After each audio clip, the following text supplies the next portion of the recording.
Hi guys, I'm going to give you all a few minutes to jump on because I know this takes a little bit of time to get out to you. This is my first live, so bear with me. I think I've got it down, but I'm giving it a go. So when you jump on and when you can hear me, also let me know that you can hear me.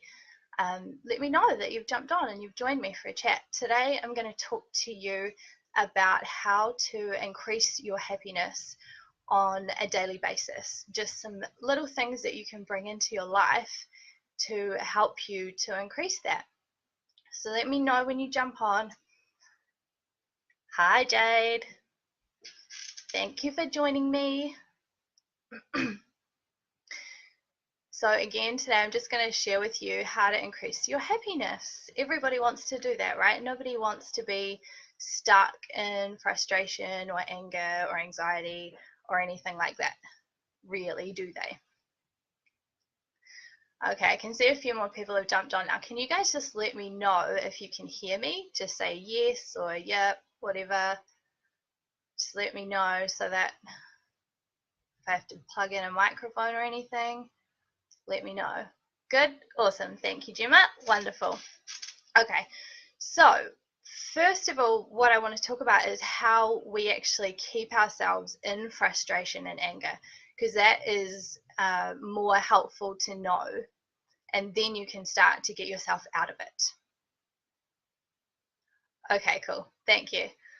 All right, so we actually keep ourselves stuck in these negative emotions, and we don't know that we're doing it.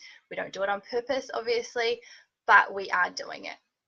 So the main thing that we do is we have an idea of what we want our reality to be like. So we have an intention for what we want, right? And then we have reality and what actually happens. And when our intention doesn't match reality, we have a story about why it doesn't match reality. And in that story is where we create the frustration and the anger and the upset and the sadness and all of the negative emotions. And that is how we hold on to those negative emotions. Okay, hopefully this is making sense so far.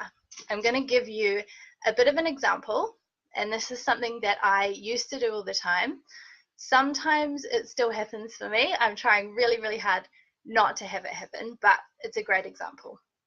Okay, so I have two primary school age children, and every morning I get up with this intention that the morning is going to go absolutely fantastically.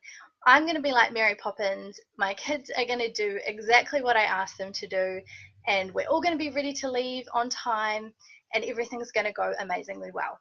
Okay, so of course it never ends up like that because children don't follow what you want them to all the time. So every morning, without fail, something happens. We got to leave, and then one of them will say, I can't find my shoes, or I don't know where my homework book is.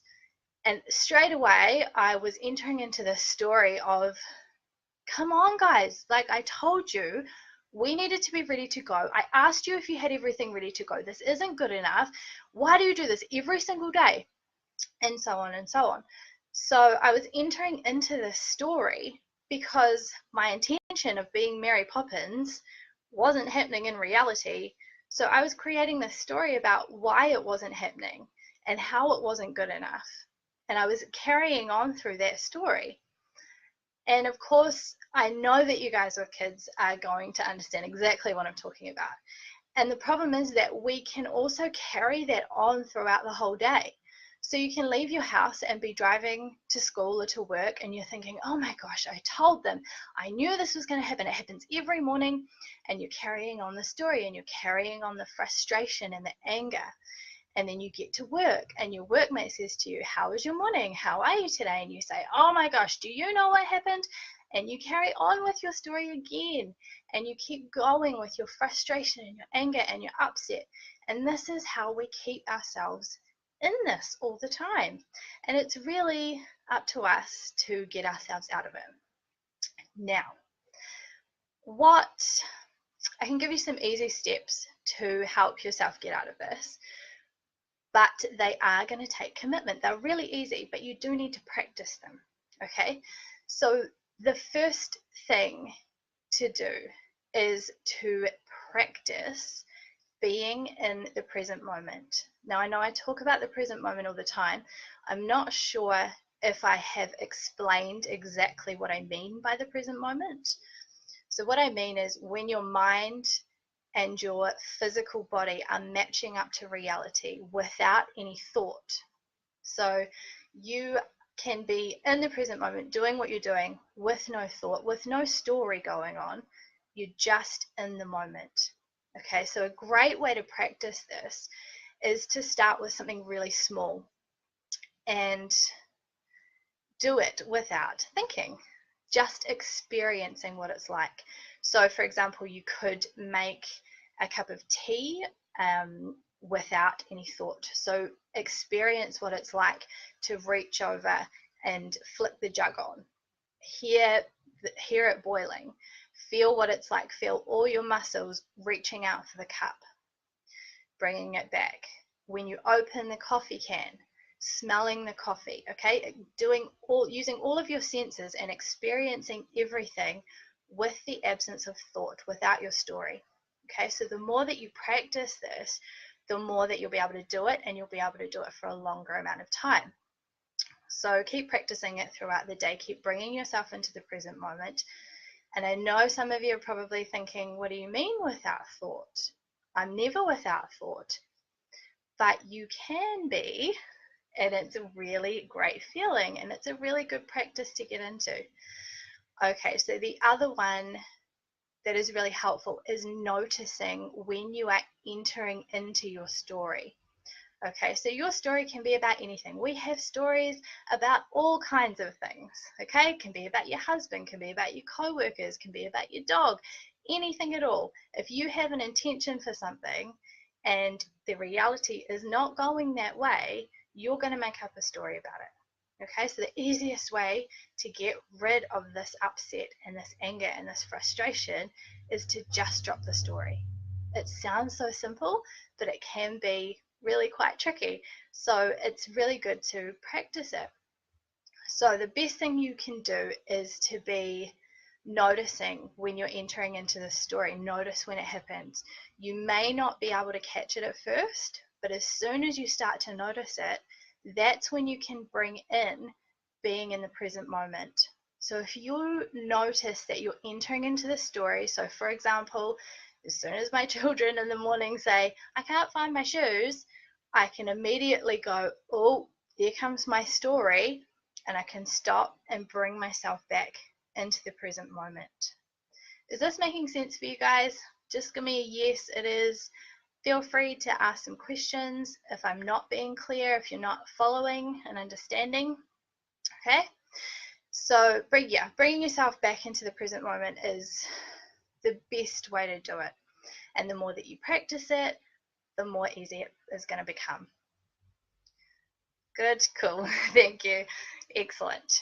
Okay, so another thing that people do, people with anxiety, okay, my specialty is anxiety. I see a lot of clients with anxiety, and what they do is project their mind from the present moment into a story about something that hasn't happened yet. So they'll project their mind into an intention that they want to have happen in the future, and then they'll project their mind into the possible reality that might happen, and they'll create a story around why their reality is not going to match up with their intention and everything that could go wrong in between. Okay, so they are doing exactly the same thing, but they're projecting it into the future and worrying about a story that's going to happen in the future. Or the other thing that they'll do is take something from the past, so say a conversation that they've had with someone, and they will think about how the conversation went, and then they'll think about how it should have gone, and then they'll think about all the reasons why it didn't go like that and how stupid they sounded and what they should have said. Okay, so this is something that people with anxiety do because they're really good at projecting their mind out of the present moment, out of reality that's happening right now. Okay, so that is Also, these same techniques are going to work for you guys with anxiety. All right, bringing yourself back into the present moment is reminding your mind and your body that you are not in those other times. Okay, you are right here in this moment, because your body only knows what your mind tells it to. So if your mind is projecting into this time of this thing that might happen and all of these awful things that might happen, your body doesn't know any different. So your mind will send out a stress response to your body, and your body will start acting as though these things are actually happening. When that happens, we enter into the anxiety cycle. So your body then reconfirms to your mind that something is going wrong because of the response that it's giving. And that's how we get stuck in a cycle of anxiety. So again, the moment that you notice that you are getting stuck in this anxiety cycle, bring yourself back to the present moment. Okay, if it takes you 5 to 10 breaths, maybe you want to breathe deeply for a couple of minutes. Maybe you want to touch the things around you to ground yourself into the present moment. All of these things are going to help bring your mind back into reality and into what is actually happening. Okay, so do you guys have any questions so far? It's all making sense, obviously, because nobody's saying anything. So hopefully it's all good. No questions? That's good. So if you guys are watching this when it is playing back through Facebook and you do have a question, just type in hashtag replay and write the question in. I'm going to come back to the video and answer any questions that come up for you guys.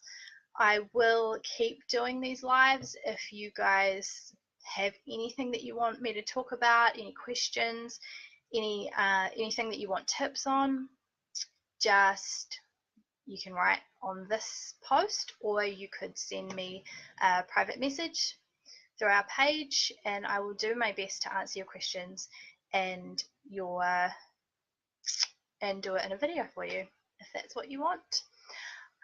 Yeah, so if there is no questions, I must have explained it really well because nobody's asking anything, so that's great. So just, yeah, really practice that, guys. Bring it into your daily life. Once you've managed to make a cup of tea or coffee in the present moment with no thought, start extending it. At the moment, my practice is trying to have a shower, so that's 20 minutes plus with no thought, just experiencing.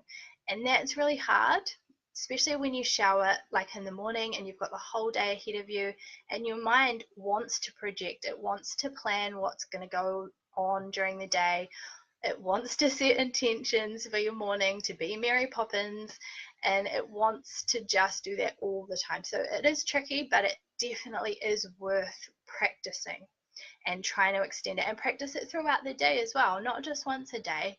Keep practicing it throughout the day, and you will, I promise, you will notice a difference, and you will start catching yourself in these moments, and you'll be able to bring yourself back.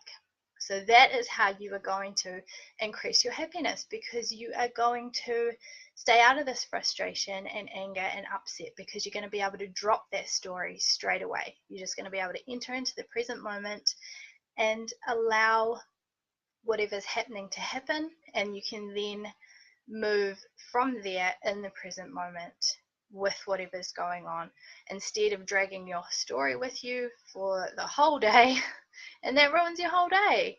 Because if you think about it, when you have a good day, when you get to the end of the day and you say, yes, I had a really great day today, most of the time it's because your intention and your reality matched up.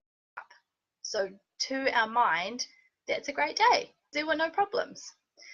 But in reality, most of the time, our intentions and our reality don't match up. So being able to do something about that, being able to drop the story, is definitely going to make you feel a whole lot better. Okay, so just remember, guys, you are not stuck. You're not stuck in anxiety. You're not stuck in frustration or anger or upset. There is always a way out. You just need to be able to give your mind the space to see that way out. And this is how you're going to do it, by bringing yourself back into the present moment, getting control of your mind again instead of your mind running away with you. Okay? So I will see you next time.